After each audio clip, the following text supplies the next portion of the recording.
अनुपमा का latest episode देखने के लिए आज ही सब्सक्राइब करें। आज के वीडियो की शुरुआत में भाऊ अनुपमा से कह रहा होता है कि मेहमान हमारे लिए भगवान होते हैं। भाऊ आगे बताता है कि उसका काम कुंडली निकालना है। उसने अनुपमा की भी कुंडली निकाली है। भाऊ आगे कहता है कि उसे अनुपमा के बारे में सब पता चल चुका है, वह कौन है, कहाँ से आई है, सब कुछ। भाऊ बोलता है कि अनुपमा को सिर्फ पब्लिसिटी करना आता है, जैसे दूसरों के मामलों में घुस जाना, न्याय के खिलाफ आवाज उठाना और दूसरों के रास्ते में टांग अड़ाना। भाऊ आगे कहता है कि उसे गांव में शांति चाहिए, इसीलिए अनुपमा अपने महिला मंडल को लेकर यहाँ से चली जाए, वरना उसकी बेटी को तकलीफ होगी। अनुपमा गुस्से में भाऊ पर चिल्लाती है कि उसने उसकी बेटी का नाम क्यों लिया। भाऊ कहता है कि माँ को तकलीफ होगी तो बेटी को भी होगी। अनुपमा भाऊ से कहती है कि उसकी बेटी का नाम अपनी गंदी जुबान पर लाने की हिम्मत मत करना। भाऊ कहता है कि वह तो सिर्फ अनुपमा को समझा रहा था। आगे दिखाया जाता है कि तात्या अनुपमा से कहता है कि गिरजा यहाँ नहीं है। गांव वाले जानते हैं कि गिरजा मर चुकी है और अगर तुम लोगों को मिली है तो उस पागल लड़की की बातों पर यकीन मत करना। अनुपमा कहती है कि फिर तुम लोगों की नौटंकी सारा दिन ये सब करके थकते नहीं हो क्या।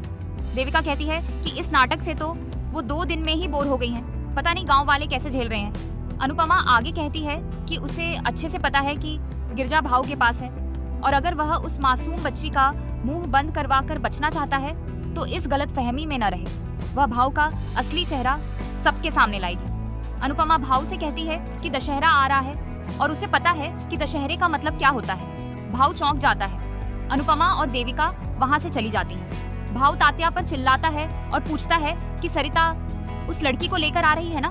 भाऊ आगे कहता है कि वह अनुपमा को ऐसा जवाब देगा कि वो जिंदगी भर याद रखेगी। भाऊ तात्या से कहता है कि गिरजा अब बचनी नहीं चाहिए। ये बातें भाऊ की पत्नी सुन लेती है। आगे दिखाया जाता है कि अनुपमा और देविका बात कर रही होती हैं कि गिरजा भाऊ के पास ही है, लेकिन वह बता नहीं रहा। तभी भाऊ की पत्नी आती है, अनुपमा के हाथ में एक लेटर रखती है और भाग जाती है। अनुपमा और देविका वह पत्र पढ़ती हैं। उसमें लिखा होता है कि गिरजा को सोनू लेकर गया है गांव के पीछे वाले रास्ते पर। दूसरी तरफ ख्याति गौतम से पूछ रही होती है कि वह इस हाल में कैसे है। गौतम कहता है कि उसे माफ कर दो। उसने सोचा था कि वह कभी उनके सामने नहीं आएगा, लेकिन अब गलती से सामने आ गया। गौतम माफी मांगने लगता है और वहां से चला जाता है। नीता कहती है कि उसे यकीन नहीं हो रहा कि ये वही गौतम है। प्रार्थना कहती है कि वह गौतम जैसा था वैसा ही रहेगा, भेड़िया का भेड़िया। माही कहती है कि लेकिन आज उसकी आंखों में पछतावा था, शर्म थी। प्रार्थना माही को रोकती है और कहती है कि ये उसका ड्रामा था। बताती है कि वो गौतम की बातों में ना आए, वो बस उसकी एक चाल है। दूसरी तरफ राही जसप्रीत और परी को प्लान बताती है। जसप्रीत राही पर गुस्सा करती है कि क्या उसका दिमाग खराब हो गया है, इतना बड़ा रिस्क ले लिया उसने। राही बोलती है कि अगर वो ये सब पहले बता देती तो क्या वो लोग उसे ये सब करने देते। जसप्रीत पूछती है कि तो अब वो ये सब क्यों बता रही है। राही कहती है कि अब उसे उनकी मदद की जरूरत है। राही भारती, जसप्रीत और परी को बताती है कि हमें भाव को हर एंगल से शूट करना है। भारती भाव के साथ होगी और हमें वीडियो बनाकर भाव का पर्दाफाश करना है। परी कहती है कि इसमें बहुत रिस्क है, पहले हम अनुपमा से पूछ लेते हैं फिर कुछ करते हैं। राही मना कर देती है कि मम्मी को इस चीज में शामिल मत करो। जसप्रीत भारती से कहती है कि वो चल नहीं सकती तो वहाँ क्या करेगी।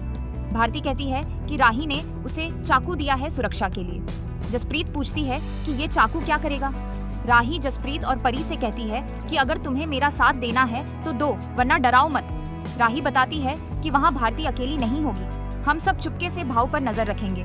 जसप्रीत राही से कहती है कि तुम अपनी माँ से आगे निकलकर काम कर रही हो और तुम्हारी ये सोच हमें ले डुबाएगी। राही जवाब देती है कि जिसे उस पर यकीन नहीं है उसे साथ आने की जरूरत नहीं। राही बताती है कि सरिता ने जो समय बताया है उस वक्त वहाँ कोई नहीं होता और हम चुपके से वीडियो बनाएंगे, तभी गांव वालों और पुलिस को भाव की सच्चाई पता चलेगी। राही परी और जसप्रीत से पूछती है कि वो लोग जा रहे हैं, क्या वो भी साथ चलेंगी।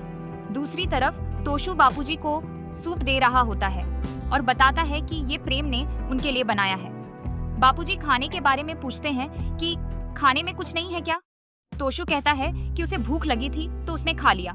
तभी वहाँ लीला और पाखी आती हैं। तोशु उन्हें देखकर हैरान हो जाता है। लीला बापूजी का पैर देखकर पूछती है कि ये क्या हो गया और हालत कैसी हो गई है, हमें कुछ बताया क्यों नहीं। बापूजी लीला से कहते हैं कि वो ठीक हैं, बस उनका पैर फिसल गया था इसीलिए चोट लग गई। बापूजी बाकी सबका हाल पूछते हैं। लीला बताती है कि बाकी सब वही हैं। लीला आगे कहती है कि उसे चिंता हो रही थी, इसीलिए वो चली आई। बापूजी कहते हैं कि उन्होंने बताया था कि वो ठीक हैं, फिर क्यों आई? पाखी कहती है कि उसे पता चला कि ईशानी वापस आई है तो वो उसे मिलने आई है। लीला अंश के बारे में पूछती है। तोशु बताता है कि अंश अब इस घर का बेटा नहीं रहा, अब वो और वहीं रहता है।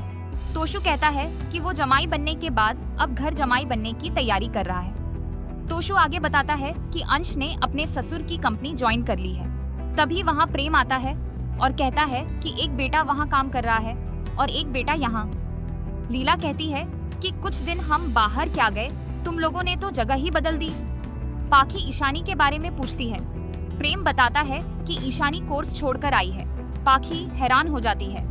पाखी ईशानी को आवाज देती है, लीला भी उसे बुलाती है।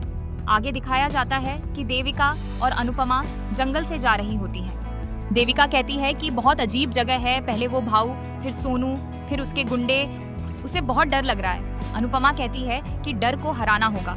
अनुपमा देविका से कहती है कि वो लड़की मेरी जिम्मेदारी है, उसे किसी भी तरह बचाना होगा, वरना वो कभी खुद को माफ नहीं कर पाएगी। देविका कहती है कि वो उसे बचा लेंगी।